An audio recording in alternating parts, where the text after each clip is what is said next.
اور وہ وعدہ کی گئی مقدس روح جو کائنات کی شروعات سے ہے اب ایک جسم میں ہے، اور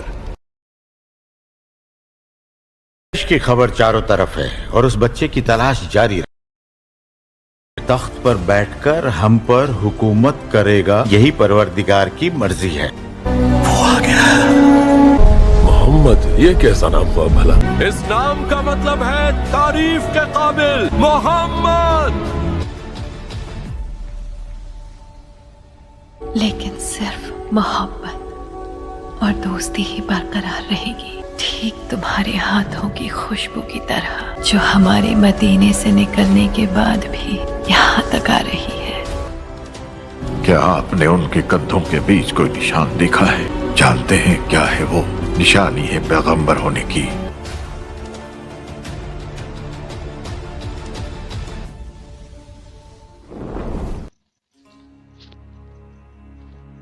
آپ کو قافلے کے ساتھ اس لیے نہیں لے جایا گیا کہ آپ کم عمر تھے، آپ وہیں درخت کے نیچے بیٹھ گئے۔ ادھر بحیرہ نے لوگوں کو دیکھا اور ان میں سے کسی میں اسے وہ صفت نظر نہ آئی جو آخری نبی کے بارے میں اسے معلوم تھی، نہ ان میں سے کسی پر وہ بدلی نظر آئی، بلکہ اس نے عجیب بات دیکھی کہ وہ بدلی وہیں پڑاؤ کی جگہ پر ہی رہ گئی تھی۔ اس کا صاف مطلب یہ تھا بدلی وہیں ہے جہاں اللہ کے رسول ہیں۔ تب اس نے کہا، اے قریش کے لوگوں، میری دعوت سے آپ میں سے کوئی بھی پیچھے نہیں رہنا چاہیے۔ اس پر قریش نے کہا، اے بحیرہ، جن لوگوں کو آپ کی اس دعوت میں لانا ضروری تھا ان میں سے کوئی نہیں رہا، ہاں ایک لڑکا رہ گیا ہے جو آپ سب سے کم عمر ہے۔ بحیرہ بولا، تب پھر مہربانی فرما کر اسے بھی بلا لیں۔ یہ کس قدر بری بات ہے کہ آپ سب آئیں اور آپ میں سے ایک رہ جائے، اور میں نے اسے آپ لوگوں کے ساتھ دیکھا تھا۔ تب ایک شخص گیا اور آپ کو ساتھ لے کر بحیرہ کی طرف روانہ ہوا۔ اس وقت وہ بدلی آپ کے ساتھ چلی اور تمام راستے اس نے آپ پر سایہ کیے رکھا۔ بحیرہ نے یہ منظر صاف دیکھا اور اب آپ کو اور زیادہ غور سے دیکھ رہا تھا، اور آپ کے جسم مبارک میں وہ علامات تلاش کر رہا تھا جو ان کی کتاب میں درج تھی۔ جب لوگ کھانا کھا چکے اور ادھر ادھر ہو گئے تب بحیرہ آپ کے پاس آیا اور بولا، میں لات اور عزی کے نام پر آپ سے چند باتیں پوچھنا چاہتا ہوں، جو میں پوچھوں آپ مجھے بتائیں۔ اس کی بات سن کر آپ نے فرمایا، لات اور عزی بتوں کے نام پر مجھ سے کچھ نہ پوچھو، اللہ کی قسم مجھے سب سے زیادہ نفرت انہی سے ہے۔ اب بحیرہ بولا، اچھا تو پھر اللہ کے نام پر بتائیں جو میں نے پوچھنا چاہتا ہوں۔ تو آپ نے فرمایا، پوچھو کیا پوچھنا ہے۔ اس نے بہت سے سوالات کیے، آپ کی عادات کے بارے میں پوچھا۔ اس کے بعد اس نے آپ کی کمر پر سے کپڑا ہٹا کر مہر نبوت کو دیکھا، وہ بالکل ویسے ہی تھی جیسا کہ اس نے اپنی کتابوں میں پڑھا تھا۔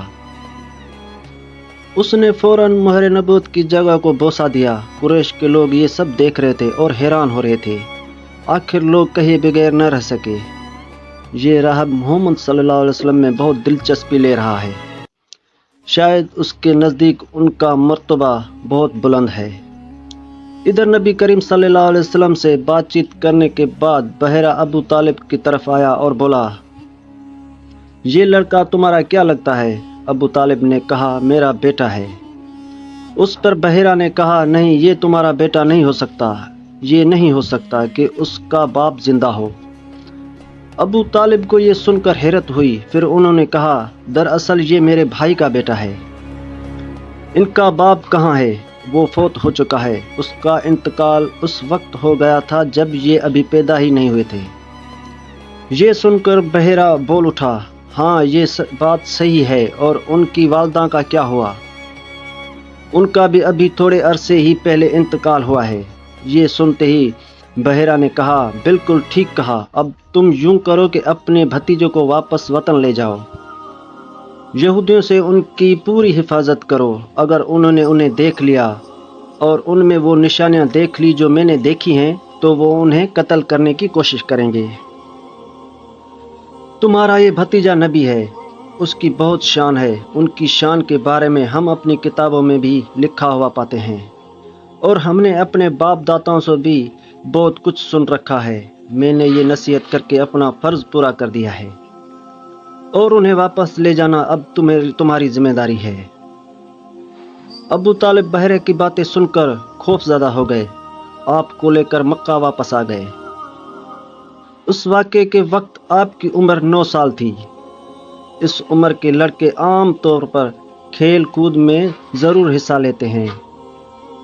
ان کھیلوں میں خراب اور گندے کھیل بھی ہوتے ہیں۔ اللہ تعالیٰ نے آپ کو اس سلسلے میں بھی بالکل محفوظ رکھا۔ جاہلیت کے زمانے میں عرب جن برائیوں میں جکڑے ہوئے تھے، ان برائیوں میں سے اللہ تعالیٰ نے آپ کی حفاظت فرمائی۔ ایک واقعہ آپ نے خود بیان فرمایا۔ ایک قریشی لڑکا مکہ کے بالائی حصے میں اپنی بکریاں لیے میرے ساتھ تھا۔ میں نے اسے کہا، تم ذرا بکریوں کا دھیان رکھو تاکہ میں قصہ گوئی کی مجلس میں شریک ہو سکوں۔ وہاں سب لڑکے جاتے ہیں۔ اس لڑکے نے کہا، اچھا۔ اس کے بعد میں روانہ ہوا۔ میں مکہ کے ایک مکان میں داخل ہوا تو مجھے گانے اور باجے کی آواز سنائی دی۔ میں نے لوگوں سے پوچھا، یہ کیا ہو رہا ہے؟ مجھے بتایا گیا کہ ایک قریشی کی فلاں شخص کی بیٹی سے شادی ہو رہی ہے۔ میں نے اسی طرف توجہ دی تھی کہ میری آنکھیں نیند سے جھکنے لگی، یہاں تک کہ میں سو گیا۔ پھر میری آنکھ اس وقت کھلی جب دھوپ مجھ پر پڑی۔ آپ واپس اس لڑکے کے پاس پہنچے تو اس نے پوچھا، تم نے وہاں جا کر کیا کیا؟ میں نے اسے واقعہ سنا دیا۔ دوسری رات پھر ایسا ہی ہوا۔ مطلب یہ کہ قریش کے لغو مجلسوں سے اللہ تعالیٰ نے آپ کو محفوظ رکھا۔ قریش کی ایک بت کا نام بوانا تھا۔ قریش ہر سال اس کے پاس حاضری دیا کرتے تھے، اس کی بے حد عزت کرتے تھے، اس کے پاس قربانی کا جانور ذبح کرتے تھے، سر منڈاتے، سارا دن اس کے پاس اعتکاف کرتے۔ ابو طالب اپنی قوم کے ساتھ اس بت کے پاس حاضری دیتے۔ اس موقع کو قریش عید کی طرح مناتے تھے۔ ابو طالب نبی کریم صلی اللہ علیہ وسلم سے کہا، بھتیجے آپ بھی ہمارے ساتھ عید میں شریک ہوں۔ آپ نے انکار فرمایا۔ ابو طالب ہر سال آپ کو شریک ہونے کے لیے کہتے رہے، لیکن آپ ہر بار انکار ہی کرتے رہے۔ آخر ایک بار ابو طالب کو غصہ آ گیا۔ آپ کی پھوپھیوں کو بھی آپ پر ہی بے تحاشا غصہ آیا۔ وہ آپ سے بولی، تم ہمارے معبودوں سے اس طرح بچتے ہو اور پرہیز کرتے ہو، ہمیں ڈر ہے کہ تمہیں کوئی نقصان نہ پہنچے۔ انہوں نے بھی یہی کہا، محمد آخر تم عید میں کیوں شریک نہیں ہوتے؟ ان کی باتوں سے تنگ آ کر آپ ان کے پاس سے اٹھ کر کہیں دور چلے گئے۔ اس بارے میں آپ فرماتے ہیں، جب بھی میں بوانا یا کسی اور بت کے نزدیک ہوا، میرے سامنے ایک سفید رنگ کا بہت قداور آدمی ظاہر ہوا۔ اس نے ہر بار مجھ سے یہی کہا، محمد پیچھے ہٹو، اس کو چھونا نہیں۔ سبحان اللہ۔